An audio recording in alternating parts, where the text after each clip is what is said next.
لا اقسم بیوم القیامہ ولا اقسم بالنفس اللوامہ ایحسب الانسان ان لن نجمع عظامہ.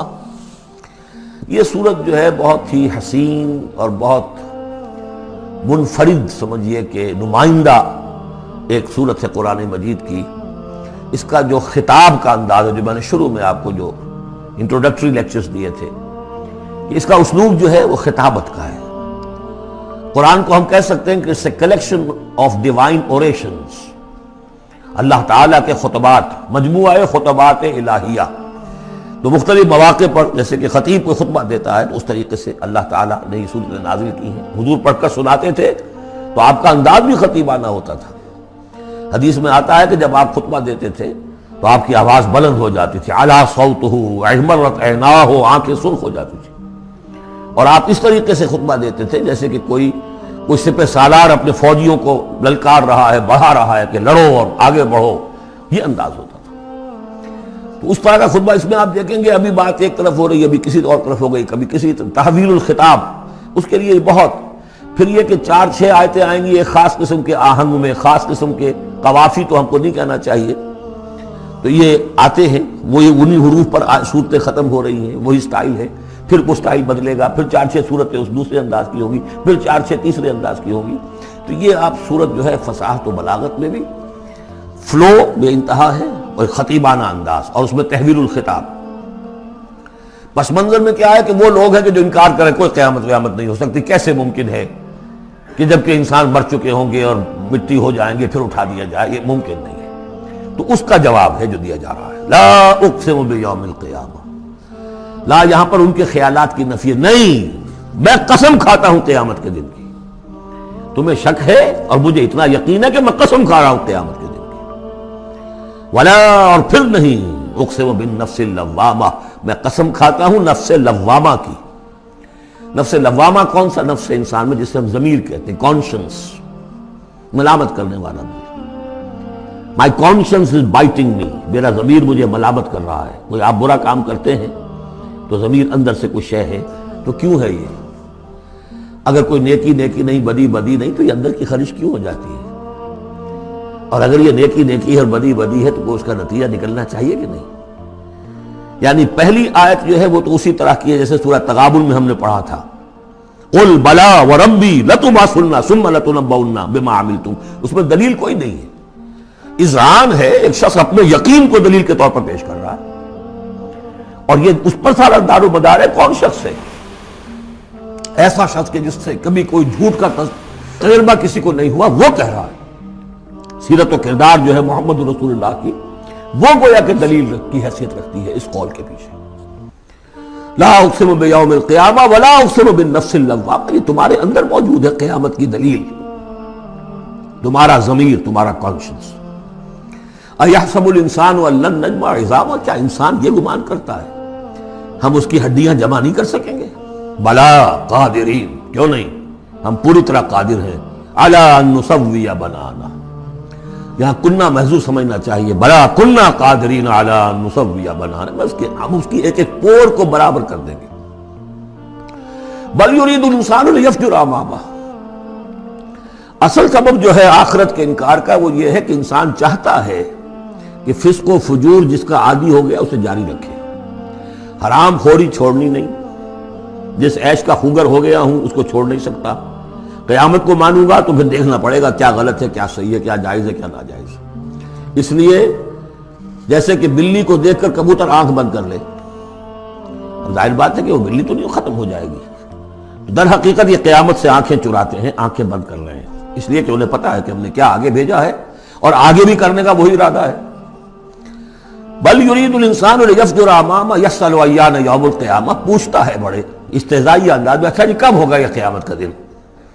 تو جواب بھی اسی انداز میں ہے، یوم ہم علی النار یفتنون کی طرح. فرمایا فاذا برق البصر، جب وہ قیامت آئے گی نگاہیں چندیا جائیں گی. خسف القمر، چاند بے نور ہو جائے گا، یا یہ کہ چاند دھس جائے گا سورج کے اندر. وجمع الشمس والقمر، اور سورج اور چاند یکجا کر دیے جائیں گے. یہ جو ہے کشش ثقل کا جو باہمی ثقل ہے ان کروں کا، اس کے نظام میں ذرا سی کہیں گڑبڑ ہو اور پھر تو یہ سب کے سب ایک دوسرے سے ٹکرائیں گے.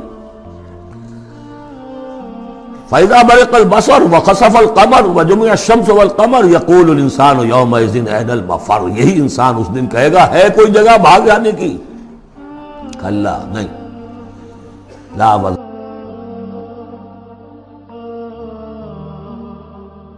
اپنے رب ہی کے حضور میں جا کھڑے ہونا ہے۔ یُنَبَّأُ الْإِنسَانُ يَوْمَئِذٍ بِمَا قَدَّمَ وَأَخَّرَ، اور جتلا دیا جائے گا انسان کو اس دن جو کچھ اس نے آگے بھیجا ہوگا، جو پیچھے چھوڑا ہوگا۔ ہم اعمال نیک ہوں یا بد ہوں، اس کا کچھ حصہ آگے بھیج دیتے ہیں اپنی زندگی میں، کچھ اس کے پیچھے جو اثرات چلتے ہیں اس کا حساب بھی بعد میں جاری رہتا ہے۔ وہ ڈیبٹ کریڈٹ جو ہے ہمارے کھاتے میں ہوتا رہے گا، تم نے یہ نیک کام شروع کیا تھا، آگے آگے پھیل رہا ہے، تو جو اور اس کام میں شریک ہے ان کا اجر بھی رہے گا، وہ پورا رہے گا، ان کے اجر میں سے کمی نہیں ہوگی، لیکن اتنا ہی حساب آپ کے کام میں بھی درج ہوتا رہے گا۔ اسی طریقے سے کسی نے برا کام شروع کیا تھا، جب تک جہاں تک اس کے اثرات جائیں گے تو انسان کو بتا دیا جائے گا یہ تو آپ نے اپنی موت سے پہلے آگے ہی بھیج دیا تھا، یہ تو آپ کے وہ اعمال ہیں، اور یہ ذرا وہ ہے پیچھے اس کے جو اثرات ہیں۔ بل الانسان علی نفسہ بصیرہ، اور انسان کو تو جتلانے کی ضرورت بھی نہیں ہوگی کہ بتایا جائے، ہر انسان کو خود معلوم ہوگا کہ میں کتنے پانی میں ہوں۔ انسان اپنے نفس پر خود بصیرت رکھتا ہے۔ وَلَوْ أَلْقَىٰ مَعَاذِيرَ، چاہے کتنے ہی وہ بہانے پیش کرے۔ ہوتا ہے کہ انسان کو شخص جو ہے بڑا چرب زبان ہے اور وہ اپنے آپ کو بالکل ریشنلائز کر لیتا ہے اپنے طرز عمل کو، میں نے ٹھیک کیا، صحیح کیا، کوئی غلط بات نہیں ہے، کوئی عذرات موجود ہیں، تو معترضین کی تو زبان بند ہو جاتی ہے، اب کچھ نہیں کہہ سکتے، لیکن یہ کہ اس کا دل اس کو بتا رہا ہوتا ہے کہ تو جھوٹا ہے۔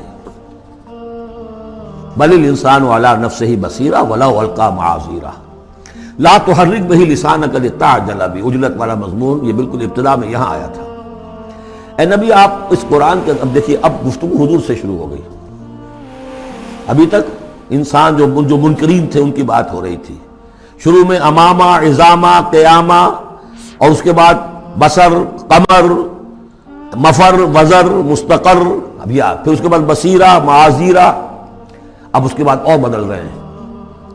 لا تحرک بہ لسانک لتعجل بہ، آپ اس قرآن کے ذریعے سے قرآن کے ساتھ اپنی زبان کو تیزی سے حرکت نہ دیں کہ جلدی سے آپ اس کو یاد کر لیں۔ ان علینا جمعہ وقرآنہ، ہمارے ذمے ہے اس کو جمع کر دینا اور پڑھوا دینا، جمع بھی کر دینا کہ اس میں سے کوئی حصہ جو ہے آپ بھولیں نہیں، اور قرآن بھی اس کی ترتیب بھی ہم بتاتے جائیں گے کہ اب جو وہی آئی ہے اس کو کہاں رکھنا ہے، تاکہ اس کی ترتیب معین ہو جائے۔ فَإِذَا قَرَأْنَاهُ فَاتَّبِعْ قُرْآنَهُ، پھر جب ہم پڑھوائیں اس کو جس ترتیب سے اسی کی پیروی کیجیے گا۔ یہ ترتیب وہ ہے ترتیب مصحف جس کے تحت کے قرآن مرتب کیا گیا، اور ہم مانتے ہیں کہ یہ ترتیب نزول کی نہیں ہے، نزول کے ساتھ ہی اللہ تعالیٰ کا حکم آتا تھا کہ اب یہ وہی فلاں جگہ ہوگی۔ ثُمَّ إِنَّ عَلَيْنَا بَيَانَهُ، پھر ہمارے ذمے ہے اس کو واضح کر دینا بھی، جیسے کہ ہم دیکھ چکے ہیں قرآن مجید کی تبیین کرتا ہے۔ سورہ نساء میں دو احکام کے بارے میں آئے گا، یستفتونک، اور حالانکہ وہ حکم آ چکا ہے سورہ نساء میں پہلے، لیکن لوگوں نے سوال کیا قل اللہ یفتیکم فی الکلالہ، تو جاؤ اللہ واضح کر دیتا ہے، تم پر ابھی واضح نہیں ہوئی کلالہ کی بات، لوگ وعدہ کر دیتا۔ تو قرآن کے اندر بھی بعد میں واضح کر دی گئی چیزیں، اور یہ کہ پھر حدیث جو ہے سب سے بڑی شے ہے کہ جو اس کی بیان کرنے والی ہے، جو انزلنا الیک الذکر لتبین للناس ما نزل الیہم، یہ ذکر ہم نے اے محمد آپ پر نازل کیا ہے تاکہ آپ واضح کریں اس کو ان لوگوں کے لیے جن کے لیے ہم نے اسے نازل کیا ہے۔ نازل آپ پر کیا ہے، صرف آپ کے لیے تو نہیں کیا ہے آپ پر، نازل کیا ہے لوگوں کے لیے۔ اب ان کو واضح کرنا، اس کے اندر کہیں اگر کوئی اشکال ہو تو اسے حل کرنا، کہیں کوئی اگر اجمال ہے تو اس کی تفصیل بیان کرنا، یہ آپ کا کام۔ کلا بل تحبون العاجلہ، کوئی نہیں، تمہارا اصل مرض یہ ہے کہ تم عاجلہ سے محبت کرتے ہو، یہ اس دنیا کی زندگی سے محبت کرتے ہو۔ دیکھیے اب پھر خطاب شروع ہو گیا کفار سے۔ وتذرون الآخرہ، اور آخرت کو تم چھوڑ دیتے ہو، نظر انداز کر دیتے ہو۔ وجوہ یومئذ ناظرہ، حالانکہ بہت سے چہرے اس دن ہوں گے تر و تازہ، میدان قیامت میں کھڑے ہوں گے تو جیسے اسکول چلڈرن کھڑے ہوتے ہیں اپنا رزلٹ سننے کے لیے، تو بعضوں کے چہرے کھلے ہوتے ہیں، پہلے سے معلوم ہے انہیں کیا کچھ کر کے آئے تھے، اور بعض کے چہروں کے اوپر دھواں ہے، اس لیے ہے کہ انہیں پتا ہے کہ کیا ہی کچھ نہیں تھا، فیل تو ہونا ہی ہونا، تو چاہے اب رزلٹ ڈکلیئر نہیں ہوا، رزلٹ ان کے چہروں پر لکھا ہوا ہے۔ تو وجوہ یومئذ ناظرہ، بہت سے چہرے ہوں گے تر و تازہ، الی ربہا ناظرہ، اپنے رب کی طرف دیکھتے ہوئے۔ اس میں بعض لوگوں نے یہ کہا ہے کہ ناظرہ سے مراد ہے انتظار کر رہے ہوں گے اپنے رب کی رحمت کا، اس لیے کہ رؤیت باری تعالیٰ جو ہے وہ تو ممکن نہیں ہے کہ میدان حشر میں ہو جائے، لیکن میرے نزدیک انہی حضرات کی رائے زیادہ صائب ہے جو سمجھتے ہیں کہ رؤیت ہوگی۔ اہل ایمان کو عین میدان حشر میں بھی ایک درجے کی رؤیت باری تعالیٰ سے مشرف کیا جائے گا۔ یہ مضمون آ جائے گا سورہ مطففین میں واضح ہو جائے گا۔ اس کے برعکس وجوہ یومئذ باسرہ، بہت سے چہرے ہوں گے اس روز سوکھے ہوئے، اترے ہوئے، اداس،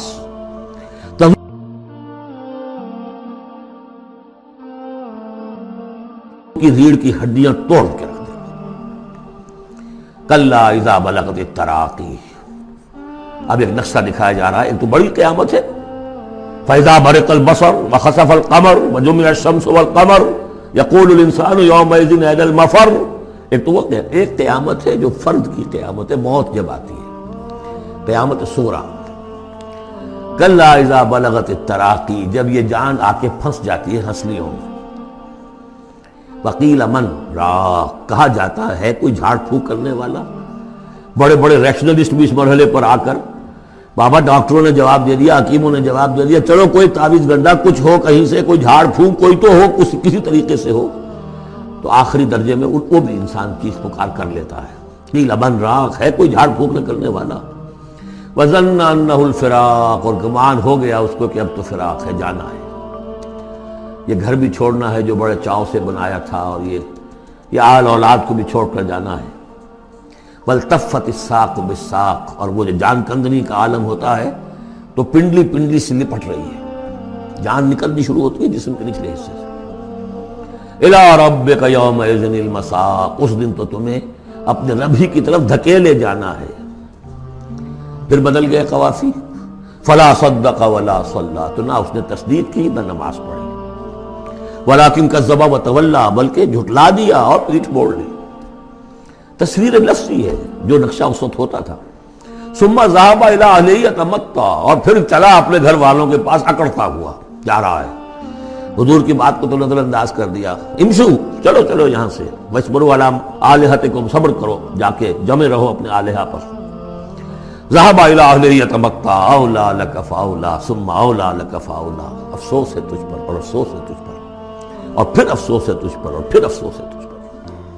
اَيَحْسَبُ الْإِنسَانُ أَن يُتْرَكَ سُدًى، کیا انسان یہ سمجھتا ہے کہ اسے یوں ہی چھوڑ دیا جائے گا؟